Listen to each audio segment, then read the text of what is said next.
I've got a new toy to get better at, and I couldn't be more excited. Because even though I've had a vintage lap steel since I was a teenager, I've only been able to gig with it recently. The thing about the lap steel I've had since I was a kid was it's vintage, it doesn't have a case, and I feel super awkward and not very comfortable taking it around to gigs. So I asked Sweetwater if I could film the Gretsch G5700 Electromatic lap steel, and they said yes, so let's do it. Welcome to Get Offset. My name is Emily, and you've really been improving on that thing you've been working on. Great job! As I've already said, Sweetwater sent me this Gretsch G5700 Electromatic lap steel to demo. They've also agreed to pay my demo fee. And by the way, if you're watching this in September of 2024, it's officially Guitar Month at Sweetwater, affiliate link in the video description. And if you want to skip to the sounds, timestamps are in the video description as well. First things first, listen, I'm not the best lap steel player in the world, not even close. So if you're watching this hoping to see some really sick licks you can steal, I'm sorry. I'm just gonna talk about this instrument. What I think about it as somebody who's not the most experienced with a lap steel. It has a painted mahogany body, it's super lightweight, it has a single coil pickup, I'm assuming it's a P90 because the slugs look adjustable, a string through body, a removable hand rest here, which I absolutely will remove, and has 28 frets and a 22.5-inch scale length. I asked for the bundle that comes with a gig bag, and I got the gig bag. The bag itself is lightweight. Rick, can you hand that to me actually? This is the gig bag. It's got a little handle, it's got backpack straps, it has a little pocket here, which is great for your slide and your finger picks. I really only use a thumb pick. And this other pocket's kind of an awkward size. It could maybe fit a cable. I don't tend to wind my cables that tight. It could definitely fit like a wallet, your phone, a change of strings, and maybe something else that's important to you. But yeah, it's all right. The fit itself is pretty snug to the point that the first time I put the lap steel in here, I was like, is this gonna close? It closed just fine. It doesn't offer a ton with regards to padding. That being said, lap steels are pretty hard to break. I can imagine the strings breaking or falling out of tune, but this is for the most part, it's a slab of wood.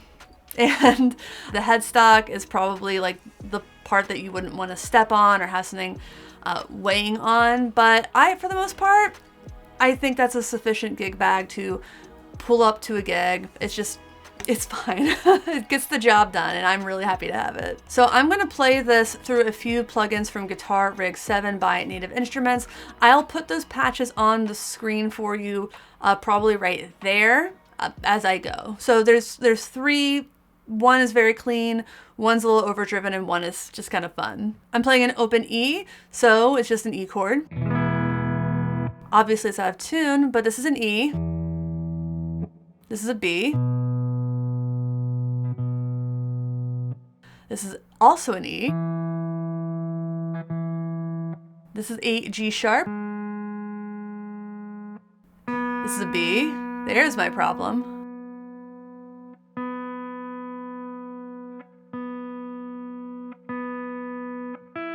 And that's also sharp, and it's an E. Great. That sounds a lot better. I'm not playing this with a volume pedal, I do sometimes. This is the bar I'm using today. I don't know how I feel about these. I prefer like the more bullet ones, but this kind of fits between your fingers like this. I've also seen people play it like that. I just play it however feels comfortable, I guess. I find that my hand cramps if I play it like that a little bit more easily. Anyway, this first patch is called Super Fast Clean.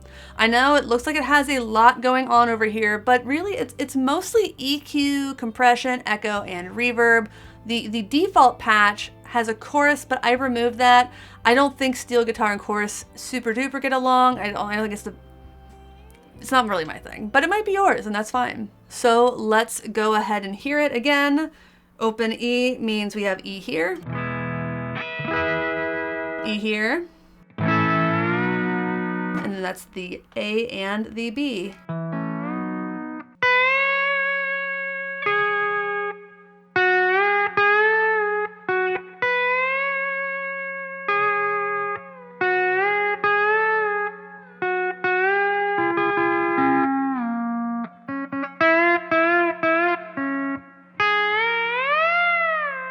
lower up here. That was close. I do feel like if you're playing a steel guitar, Sleepwalk is one of the first things that you should learn. That Santo and Johnny, is that right, Rick? Yeah. Yeah, he says. When I play this, there's one song I have some lead lines on, but for the most part it is kind of ambient. I love being able to do those harmonics and also vibrato, which is kind of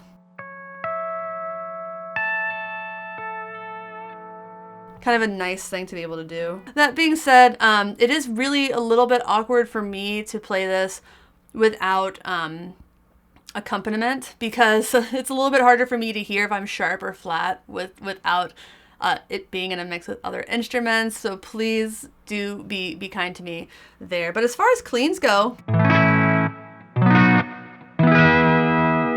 I want to talk about the pickup a little bit. I think it's a P90. I don't know how well you'll be able to see this. It has those adjustable slugs, and that's pretty indicative of a P90. That chrome makes it a little bit hard to see, doesn't it? It's different size. It's smaller than a normal P90. It's probably about the size of like a Firebird pickup or a traditional gold foil. It is pretty uncompressed, which I could do with a little bit more compression personally, because it would make it easier to hit those harmonics. That being said, it does feel kind of versatile, and the cleans are really nice out of it, I think. But yeah, one of my favorite things to do is really just to get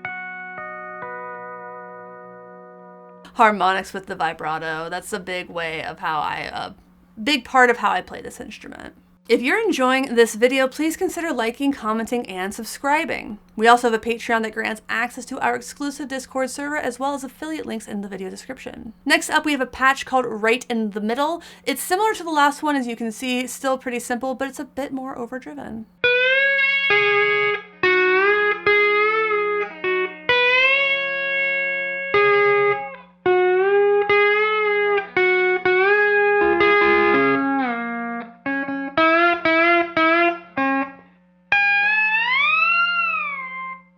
Didn't quite get that harmonic the way I wanted it to, but it was louder. I would probably use this lap steel with a compressor pedal. I know that's a little bit controversial. A lot of players, they want to rely on their hands and the picks for the attack.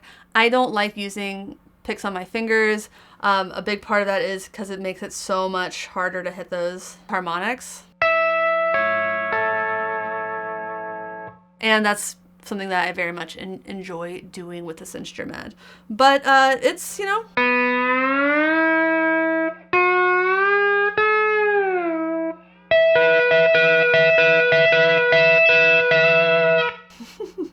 it's fun. I actually like this a little bit more overdriven. I do feel like the pickup is more versatile than I kind of expected it to be at this price range. That being said, I'm not surprised that it's a quality like sound. What else? Like, I'm not going to play it with fuzz in this video, but I was playing it with fuzz earlier, and I felt like that sounded really cool too. It just didn't fit with, you know, the licks that I'm most comfortable playing on this instrument. But I'm just having a blast learning it. It's really fun. I do feel like a lot of guitarists would benefit from trying out a lap steel guitar. It has made me appreciate my primary instrument a lot more. I think it's made me a better player overall, even though I haven't gotten great at this yet, and I'm still working at it. And that's why I didn't ask for the really, really expensive lap steels from Sweetwater. But this is just such a great price point for learning. That being said, if you are watching this in September of 2024, again, this is on sale on Sweetwater right now for Guitar Month, so hop on it. Affiliate link hopefully in the corner of the screen, if I remember to do that, but definitely in the video description. Finally, here's one I loaded up just for fun. You can already hear it. It's called Lazy Tune. It's this warm vinyl lo-fi sound.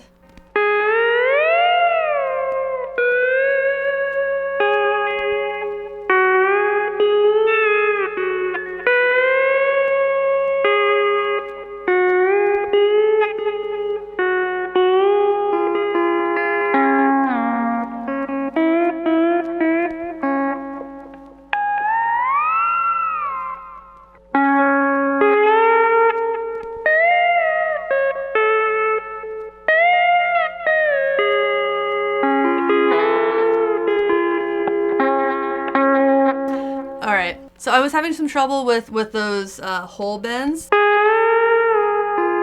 especially when I'm playing the other string over.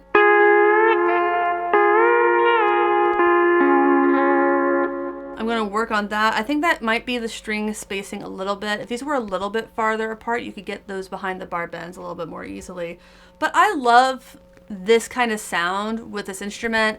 When I think about the lap steel, I think about like the 60s, I think about vinyl, and I think about mood stuff. So to be able to like just get that kind of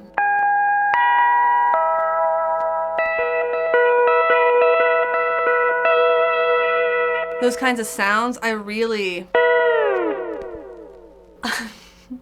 I'm enjoying it, and I think that it's going to be a lot of how I play this instrument. Less hot licks, more mood, ambiance for now, and who knows, maybe I'll get a lot better at this. But I guess we'll see. In the meantime, I'm gonna really look forward to gigging with this.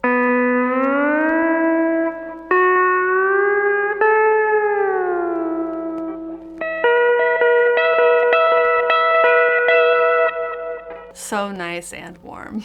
Before I get into final thoughts, I want to mention that I did take off this guard here. I'm not a fan of it. I like to, I'm sure it's comfortable if you let everything ring out and you're good at muting with your finger, but especially if I'm playing with a thumb pick, I'd like to use the palm of my hand to mute the strings that I'm not playing. So instead of trying to get my thumb in or something, I want to rest my palm on the string anyway, is what I'm saying. And also you can get kind of nice little plucky palm muting there if you want to.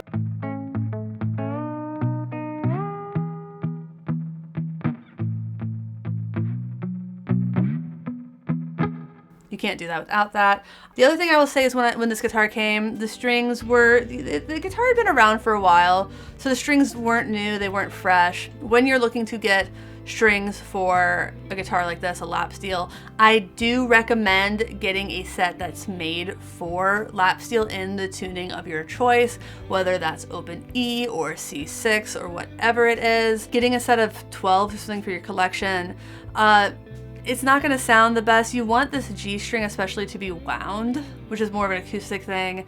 Otherwise, I don't think it sounds as good. So those are a few things to keep in mind. If you liked this video, please check out the video on the screen to see my demo of the Fender Player 2 Telecaster.